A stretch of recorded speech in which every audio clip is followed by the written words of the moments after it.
ನಮಸ್ತೆ, welcome back to my channel. Instant sambar premix ಹೇಗೆ ಮಾಡೋದು ಅಂತ ಅಂದ್ಬಿಟ್ಟು ನಾನು ನಿಮ್ಮ ಜೊತೆ ಈ ವ್ಲಾಗ್ ಶೇರ್ ಮಾಡ್ಕೊಂತೀನಿ. ಬನ್ನಿ ಲೆಟ್ಸ್ ಗೆಟ್ ಸ್ಟಾರ್ಟೆಡ್.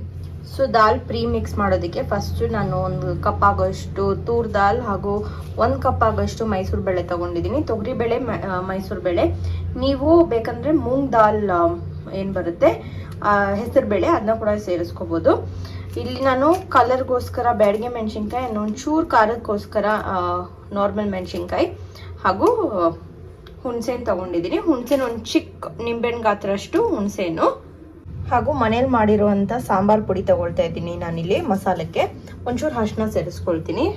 ಫಸ್ಟಿಗೆ ಒಂದು ಬಾಣಲಿ ಇಟ್ಕೊಂಡಿದ್ದೀನಿ. ಬಾಣಲಿ ಇಲ್ಲಿ ಕಾದಿದೆ. ಇದಕ್ಕೆ ಒಂಚೂರೇ ಚೂರು ಎಣ್ಣೆ ಹಾಕೊಳ್ಳೋಣ. ಒಂಚೂರು ಎಣ್ಣೆ ಸಾಕು. ಇವಾಗ ಇದಕ್ಕೆ ತೊಗರಿ ಬೇಳೆ ಹಾಗೂ ಮೈಸೂರು ಬೇಳೆ ಚೆನ್ನಾಗಿ ಫ್ರೈ ಮಾಡ್ಕೊಳ್ಳೋಣ.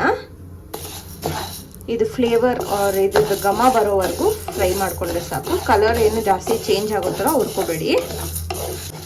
ನೀವು ಬೇಕಂದ್ರೆ ಇದು ಸಿಂಗಲ್ ಬೇಳೆಯಲ್ಲಿ ಕೂಡ ಮಾಡ್ಕೋಬೋದು. ಬರೀ ತೊಗರಿ ಬೇಳೆ ಅಥವಾ ಬರೀ ಮೈಸೂರು ಬೇಳೆ ಅಥವಾ ಬರೀ ಹೆಸರು ಬೇಳೆಯಲ್ಲಿ ಕೂಡ ಮಾಡ್ಕೋಬೋದು ಇದನ್ನ. ಇವಾಗ ಇದೊಂಚೂರು ಚೆನ್ನಾಗಿ ಫ್ರೈ ಆಗಲಿ. ಇವಾಗ ಇದು ಚೆನ್ನಾಗಿ ಅರೋಮಾ ಬಿಟ್ಕೊಳ್ಳೋಕೆ ಶುರು ಆಗಿದೆ. ಈ ಸ್ಟೇಜಲ್ಲಿ ನಾನು ಒಂಚೂರು ಕರಿಬೇವು ಹಾಕ್ತಾ ಇದ್ದೀನಿ. ಇದು ಆಪ್ಷನಲ್ಲು, ಬಟ್ ಹಾಕಿದ್ರೆ ಘಮ ಚೆನ್ನಾಗಿರುತ್ತೆ ಅಂತ ಅಂದ್ಬಿಟ್ಟು ಇದನ್ನು 1-2 ಸೆಕೆಂಡು ರೋಸ್ಟ್ ಆಗಲಿ. ಅದಾದಮೇಲೆ ಬೇಳೆನೆಲ್ಲ ಎತ್ತಿ ಸೈಡಲ್ಲಿ ಇಟ್ಕೊಳ್ಳೋಣ.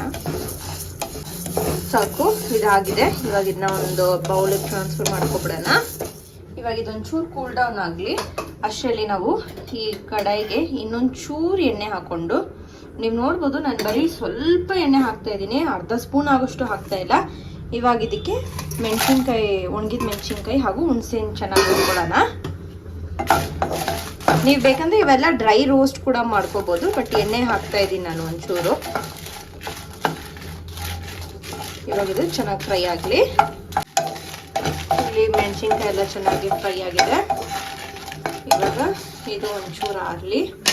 ಇದನ್ನು ಸೇಮ್ ಬೌಲ್ಗೆ ಟ್ರಾನ್ಸ್ಫರ್ ಮಾಡ್ಕೊಳ್ಳೋಣ. ಇವಾಗ ಇದಕ್ಕೆ ಹಿಂಗು ಸೇರಿಸ್ಕೊಳ್ತಾ ಇದ್ದೀನಿ. ನೀವು ಗಟ್ಟಿ ಹಿಂಗ್ ಬರುತ್ತಲ್ಲ ಅದನ್ನ ಕೂಡ ಹಾಕೋಬಹುದು. ನಾನಿಲ್ಲಿ ಈ ಪುಡಿ ಹಿಂಗ್ ಸೇರಿಸ್ಕೊಳ್ತಾ ಇದ್ದೀನಿ. ನೀವು ಇದನ್ನ ಕುಕ್ ಮಾಡಬೇಕಾದ್ರೆ ಕೂಡ ಹಿಂಗ್ ಹಾಕೋಬಹುದು. ಇದು ಆಪ್ಷನಲ್ಲು, ಈ ಸ್ಟೇಜಲ್ಲಿ ಹಾಕೋದು, ಬಟ್ ನಾನು ಸೇರಿಸ್ತಾ ಇದ್ದೀನಿ. ಅದಾದ್ಮೇಲೆ ಅರಿಶಿನ. ಇವಾಗ ಸಾಂಬಾರ್ ಪುಡಿ ಹಾಕೊಳ್ತಾ ಇದ್ದೀನಿ. ಇದಕ್ಕೇನೆ ಸಾಂಬಾರ್ ಪುಡಿ ನೀವು ಯಾವುದೇ ಸಾಂಬಾರ್ ಪುಡಿ ಹಾಕೋಬಹುದು. ನಾನಿಲ್ಲಿ ಮನೇಲಿ ಮಾಡಿರುವಂಥ ಸಾಂಬಾರ್ ಪುಡಿನೇ ಹಾಕ್ತಾ ಇದ್ದೀನಿ. ಇದೊಂಚೂರು ಖಾರ ಕಡಿಮೆ ಇರೋದ್ರಿಂದ ನಾನು ಅಡಿಷ್ನಲ್ ಆಗಿ ಮೆಣಸಿನ್ಕಾಯಿ ಹಾಕ್ಕೊಂಡಿದ್ದೀನಿ. ಇಷ್ಟು ಸಾಕು. ಇವಾಗ ಇದು ಚೆನ್ನಾಗಿ ಆರಲಿ. ಆರಿದ್ಮೇಲೆ ಇದನ್ನ ಗ್ರೈಂಡ್ ಮಾಡ್ಕೊಳ್ಳೋಣ. ಇವಾಗ ಇದು ಚೆನ್ನಾಗಿ ರೂಮ್ ಟೆಂಪ್ರೇಚರಿಗೆ ಬಂದಿದೆ. ಇವಾಗ ಇದನ್ನ ಮಿಕ್ಸಿ ಜಾರ್ಗೆ ಹಾಕ್ಕೊಂಡು ಚೆನ್ನಾಗಿ ರುಬ್ಕೊಳ್ಳೋಣ. ಚೆನ್ನಾಗಿ ಫೈನ್ ಪೌಡರ್ ಆಗೋವರೆಗೂ ಚೆನ್ನಾಗಿ ರುಬ್ಕೊಳ್ಳೋಣ ಇದನ್ನ. ಇದು ರುಬ್ಬು ಹೊತ್ತಲ್ಲಿ ನೀವು ಇದಕ್ಕೆ ಒಂಚೂರು ಉಪ್ಪು ಸೇರಿಸ್ಕೊಳ್ಳಿ. ನಾನಿಲ್ಲಿ ಕಲ್ಲು ಉಪ್ಪು ಹಾಕ್ಕೊಳ್ತಾ ಇದ್ದೀನಿ. ಸೊ ಇಲ್ಲಿ ರುಬ್ಬಾಯಿತು ನೋಡಿ. ಇಷ್ಟು ತರಿಯಾಗಿ ರುಬ್ಕೊಂಡಿದ್ದೀನಿ ನಾನು. ಪೌಡರು ಆಗಿದೆ, ಪ್ಲಸ್ ಒಂಚೂರು ಬೇಳೆ ಹಾಗೇನೂ ಇದೆ. ಇದು ಬೆಂದ ಮೇಲೆ ಚೆನ್ನಾಗಿ ಆಗುತ್ತೆ. ಇವಾಗ ಇದನ್ನ ಒಂದು ಏರ್ ಟೈಟ್ ಕಂಟೈನರಲ್ಲಿ ಸ್ಟೋರ್ ಮಾಡಿ ಇಟ್ಕೊಳ್ಳೋಣ. ಇದು ನೀವು ಈ ಥರ ಮಾಡಿ ಇದಕ್ಕೆ ಬೇಕಂದ್ರೆ ನೀವು ಒಗ್ಗರಣೆ ಸಹ ಹಾಕಿಟ್ಕೋಬಹುದು. ನಾನಿಲ್ಲಿ ಒಗ್ಗರಣೆ ಹಾಕ್ತಾ ಇಲ್ಲ. ಸಾಂಬಾರು ಮಾಡಬೇಕಾದ್ರೆ ಒಗ್ಗರಣೆ ಹಾಕೊಳ್ಳೋದಿಕ್ಕೆ. ಇದು ಹೇಗೆ ಒಗ್ಗರಣೆ ಹಾಕಿ ಸ್ಟೋರ್ ಮಾಡೋದು ಅನ್ನೋದು ನಾನು ನಿಮಗೆ ಮುಂದೆ ಬರುವಂಥ ವಿಡಿಯೋಸಲ್ಲಿ ತೋರಿಸ್ತೀನಿ. ಸೊ ನೀವು ಈ ರೀತಿ ಸ್ಟೋರ್ ಮಾಡಿ ಇಟ್ಕೊಂಡ್ರೆ ಒಂದು 3 ತಿಂಗಳು ಇಟ್ಕೋಬೋದು ಇದನ್ನ. ಸೊ ಸಾಂಬಾರ್ ಫ್ರೀ ಮಿಕ್ಸ್ ಇದಾಗಿತ್ತು ನಮ್ಮ ಇವತ್ತಿನ ವಿಡಿಯೋ. ನಿಮಗೆ ವ್ಲಾಗ್ ಇಷ್ಟ ಆಗಿರುತ್ತೆ ಅನ್ಕೊಂತೀನಿ. ಮಾಡಿ ಹೇಗಿದೆ ಅಂತ ಅಂದ್ಬಿಟ್ಟು ನೀವು ನನಗೆ ಕಾಮೆಂಟ್ ಸೆಕ್ಷನಲ್ಲಿ ಹೇಳಿ ಅಂತ ಹೇಳ್ತಾ ಬಿದ್ದು ಸೆಲೆಂಡ್ my vlog. Thank you so much for watching.